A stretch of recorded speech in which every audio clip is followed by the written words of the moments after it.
बिस्मिल्लाहिर्रहमानिर्रहीम। अस्सलामुअलैकुम प्यारे व्यूवर्स, प्यारी बहनों, कैसे आप सब? उम्मीद है कि खैरियत से होंगे, अपने अपने घरों में खुश होंगे, आबाद होंगे। तो देखिए, आज मैं आपको बहुत ही अच्छी रेसिपी बहुत ही डिफरेंट स्टाइल से सिखाने जा रही हूँ। तो कहीं से भी आपने वीडियो को स्किप नहीं करना, पूरी वीडियो को देखना है।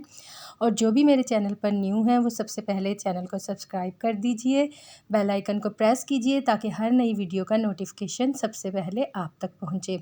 उसके बाद आपने मेरे चैनल को विज़िट ज़रूर करना है। आपको वहाँ तमाम लेटेस्ट रेसिपीज़ देखने को मिलेंगी, तमाम करी, कढ़ाई की, राइस की, मीठों की, हर किस्म की रेसिपी, फ्राइड आइटम की, जो भी आप चाहें आपको देखने को मिलेगी। तो आपने विज़िट ज़रूर करना है।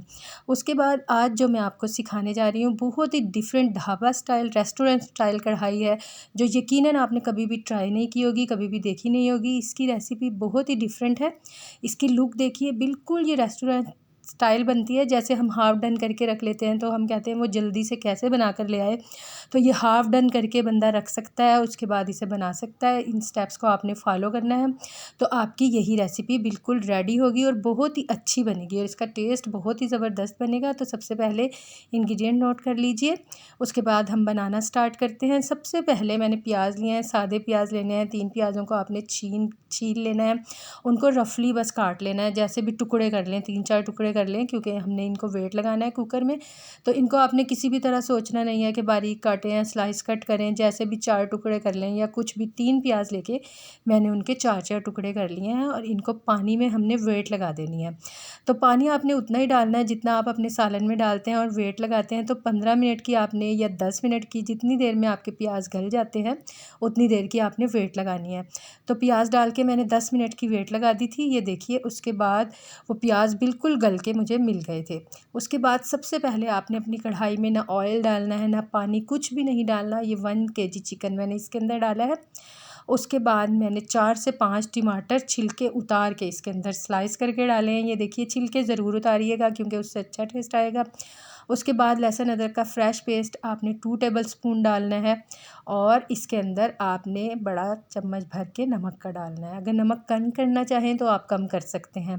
तो बस ये 3 चीज़ें इसके अंदर डालेंगे, लहसुन अदरक, टमाटर और नमक, और कुछ भी नहीं डालना। ये देखिए, पानी भी डालने की ज़रूरत नहीं क्योंकि चिकन का भी पानी रिलीज़ होगा और टमाटर का भी रिलीज़ होगा। तो इसे कवर करके हल्की आंच पर रख दीजिए। ये देखिए कितना पानी रिलीज़ हो चुका है।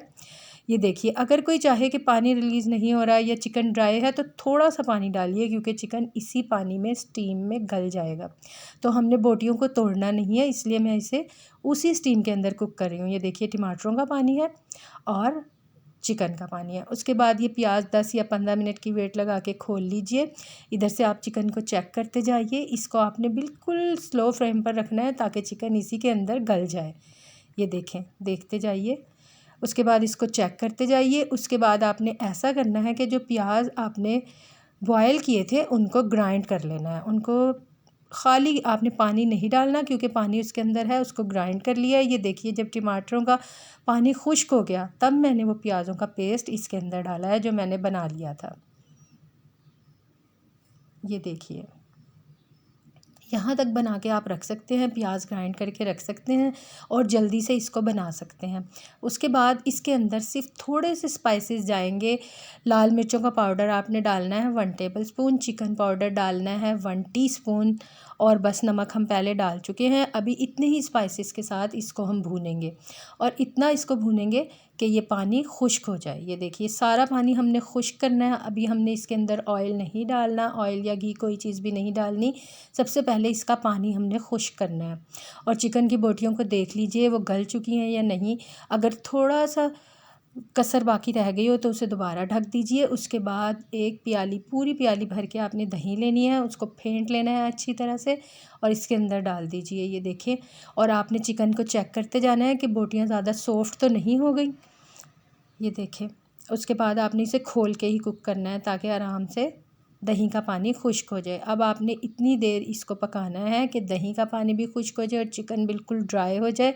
उसके बाद अगर घी डालें तो बहुत अच्छी कढ़ाई बनती है, अगर ऑयल डालें तो ऑयल आपकी मर्ज़ी है और जितना आप चाहें अपने टेस्ट के मुताबिक ऑयल या घी डालिए। लेकिन ये कढ़ाई घी में बहुत अच्छी बनती है। अगर आप इस स्टेज पे चाहें तो मक्खन भी डाल सकते हैं, जो चीज़ आपको अच्छी लगे वो डालिए। इसमें मैंने घी और ऑयल डाला है। अब इसको अच्छे से हम इसकी भुनाई करेंगे। देखिए, आप आपको इसकी लुक से ही पता चल रहा होगा कि कितनी अच्छी कढ़ाई बन के तैयार हुई है। कोई भी बोटी टूटी नहीं है, लेकिन चिकन सॉफ्ट हो चुका है। सबसे लास्ट में हमने 2 चीज़ें डालनी है।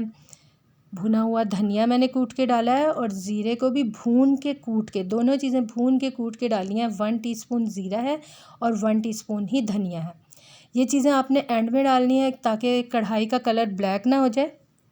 इस बात का आपने स्पेशली ख़्याल रखना है कि कढ़ाई के कलर को हमने बिल्कुल देखते जाना है कि उसका कलर ब्लैक ना हो जाए। उसके बाद 1/2 टीस्पून काली मिर्चें डालनी है बिल्कुल लास्ट में, जब ऑयल निकलना स्टार्ट हो जाए तो आपने ये चीज़ें डालनी है। आपने अदरक और हरी मिर्चें बारीक काट के रख लेनी है, जो हम एंड पे गार्निशिंग के तौर पर डालेंगे। और इस कढ़ाई को आपने कढ़ाई में ही सर्व करना है। ये देखिए घी ऊपर आ चुका है। अब मैंने अदरक और हरी मिर्चों से इसकी गार्निशिंग की है। बारीक बारीक अदरक काटिए, बारीक बारीक लंबाई में हरी मिर्चें आपने काटनी है। इसकी बहुत अच्छी लुक आएगी और आप जब इसको मेहमानों के सामने लेके जाएंगे तो आपने कढ़ाई में ही इसको सर्व कर देना है। इसके साथ रायता और सैलड सर्व कीजिए। ये दावतों में आप बनाएं, हर कोई आपकी तारीफ़ करेगा। फ़ाइनल लुक आपने देख के जानी है। बहुत ही टेस्टी और उम्दा कढ़ाई बनी है। आपने कभी भी ऐसी कढ़ाई नहीं बनाई होगी, तो इसको आपने ज़रूर ट्राई करना है, अपनों में शेयर करना है। बहुत ही अच्छी बन के तैयार होती है। तो जो भी मेरे चैनल पर न्यू है वो चैनल को सब्सक्राइब कर दीजिए, बेल आइकन को प्रेस कीजिए। जिसको वीडियो अच्छी लगी हो इसको लाइक ज़रूर कीजिए और दूसरों में शेयर ज़रूर कीजिएगा, ताकि ये रेसिपी ज़्यादा से ज़्यादा दूसरों तक फैले। और अपने खानों में गरीबों का हिस्सा ज़रूर रखिए, दूसरों में आसानियाँ बांटिए, ताकि अल्लाह आपकी मुश्किलें भी आसान करे। अगली वीडियो तक के लिए अल्लाह हाफिज़। मिलती हूँ एक नई वीडियो के साथ।